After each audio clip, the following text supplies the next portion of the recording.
কিছু কথা বলবো। এখানে আশাদ ভাই আছেন, নাজিম ভাই আছেন, লিটন ভাই আছেন, কচি ভাই আছেন, তারপরে আমাদের সিনিয়র ডাক্তাররা আছেন। আসলে আমি কিছু কথা বলতে চাই। আমরা তো আসলে সরাসরি রাজনীতি করি না, আমরা তো হচ্ছে একটা আদর্শ মানি। আমি এই আদর্শ মানার কারণে দীর্ঘ 17 বছর আমি অনেক নির্যাতনের শিকার হয়েছি, অনেক কিছু যেগুলো হচ্ছে অনেকেই জানে না। আমি সেই পুরোনো কথাই যেতে চাচ্ছি না, কিন্তু একটা বিষয় হচ্ছে আমরা সাংবাদিক হিসেবে আমরা সবসময় নিরপেক্ষ থাকার চেষ্টা করি। যেহেতু আমি আমার ব্যক্তিগতভাবে হয়তো আমি রাজনীতি সমর্থন করি, কিন্তু লেখনী এবং আমার প্রতিবেদনের মতো আমি দিনকালে 23 বছর সাংবাদিকতা করেছি চিটাগে, কিন্তু আমি আমার লেখনী দিয়ে আমি বিএনপির বিরুদ্ধে নিউজ করেছি। সবাই আশ্চর্য হয়ে যাবে যে মানে বিএনপি ক্ষমতা থাকার অবস্থায় আমি বিএনপির এমপির বিরুদ্ধে দিনকালে নিউজ করেছি। মানে যদিও বা ওরা আমাকে ট্যাগ লাগানো হয়েছে আমি ছাত্রলীগের সভাপতি, কিন্তু এগুলো আমার অফিস যায় না, কারণ ওনারা তো আমাকে চিনে।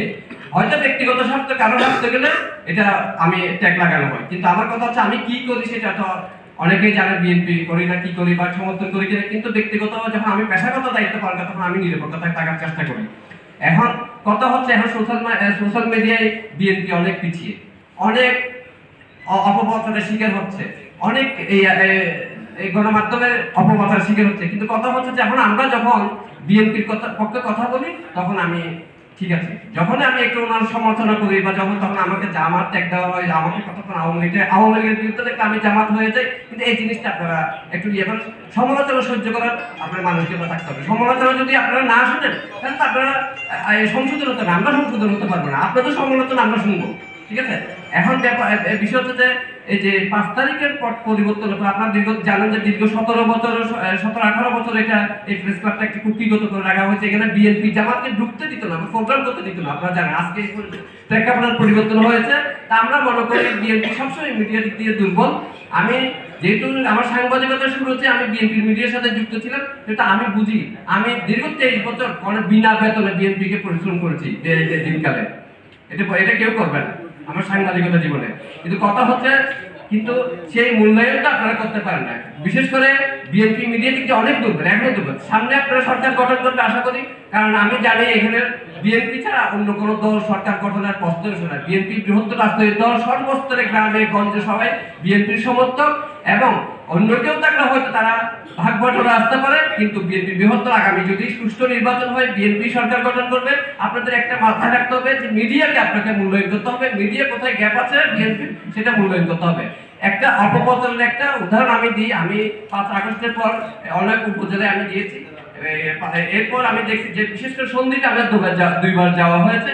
আমি দেখেছি একজন লোক আমার সাথে বিএনপির এক নেতা আমার পাশে আসতেছে, আমাকে দেখাতে ভাইজান ভাই এই যে ব্রিকফিল্ডটা দেখতেছেন এটা আমার ব্রিকফিল্ড। তা আপনি ব্রিকফিল্ড মানে আপনি এখানে কেন? বলে এটা দখল করেছে আওয়ামী লীগ 17 বছর আগে। তা আপনার ব্রিকফিল্ড আপনি লিখছেন না? হলে আমি যদি এখন যাই আপনারাও লিখবেন যে আমি দখল করতে গেছি, কিন্তু কেউ বুঝবে না যে এটা আমার ব্রিকফিল্ড। ঠিক এভাবে বিএনপি 17 বছর আওয়ামী লীগ, 17 বছর বিএনপি সব স্থাপনা সব সম্পত্তি দখল করে নিয়েছে আওয়ামী লীগ। এখন কেউ হয়তো আগের পূর্বে জায়গা সেটা দখল করে যাচ্ছে, কারণ আমরা লিখে দিচ্ছি বিএনপি দখল করছে। এটাই হচ্ছে বাস্তবতা। এটা আসলে আমার মাথায় ছিল না। মানে আমি বলতেছি আমাকে প্রশাসনের সহযোগিতা করে এই মুহূর্তে যে পরিস্থিতি, আমি যদি দখল করতে চাই আমাকে প্রশাসনের সহযোগিতা, আমাকে চাঁদাবাজ, আমাকে দখলবাজ হিসেবে ধরাই দিবে, সেই কারণে আমি যেটা ভয় পাচ্ছি। অথচ আওয়ামী লীগ পালাই গেছে, কিন্তু তাদের স্থাপনাগুলো রয়ে গেছে অলরেডি দখলে। এই হলো পরিস্থিতি। এখন আমরা যে সাংবাদিকরা লিখি যে হুট করে না জেনে ফেসবুক থেকে লিখে গেলে যে মুখে দখল করছে, মুখে চাঁদাবাজি, আরে ভাই এটা নেপথ্য কি? আপনি একটা খুঁজে বের করেন, অনুসন্ধানী সাংবাদিকতা করেন। আপনি লেখার আগে একটা বিবেচনা করেন যে কে দখল করছে, কে প্রকৃত মালিক। আরেকটা উদাহরণ দিই, আমি কুলশি এলাকায় একজন ডাক্তার পরিচিত, আমি তাকে শ্রদ্ধা করি ডাক্তার হিসেবে, যদিও তিনি আওয়ামী লীগ নেতা।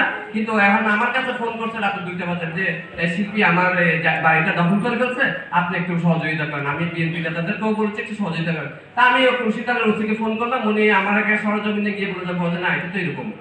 পরে যিনি যার বাড়ি তিনি কয়েকদিন আমার সাথে কাজীদের মোড়ে দেখা হয়েছে, ওদেরকে আমি চিনি না, পরিচয় সূত্রে বলে তো আমার বাড়ি উনি দখল করে রাখছে, এখন ওখানে পতিতলয় বানাইছে আমার বাড়ি দখল করে আওয়ামী লীগে। অথচ উল্টো আপনাদেরকে বলতেছে আমি তার বাড়ি দখল করছি। মানে এইরকম পরিস্থিতি। 2টা উদাহরণ দিলাম, এরকম হাজার হাজার উদাহরণ আছে। আমি আর বিশেষ কিছু বলতে চাই না। এখানে নেতৃবৃন্দ, অনেকগুলো নেতৃবৃন্দকে আমরা একসাথে পেয়েছি বিএনপি।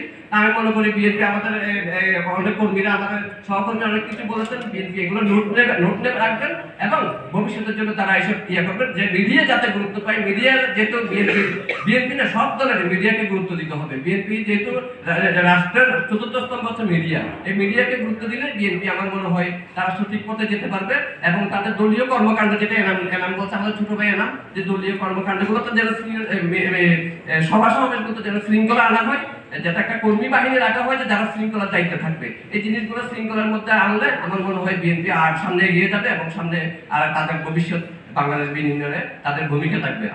আসসালামু আলাইকুম।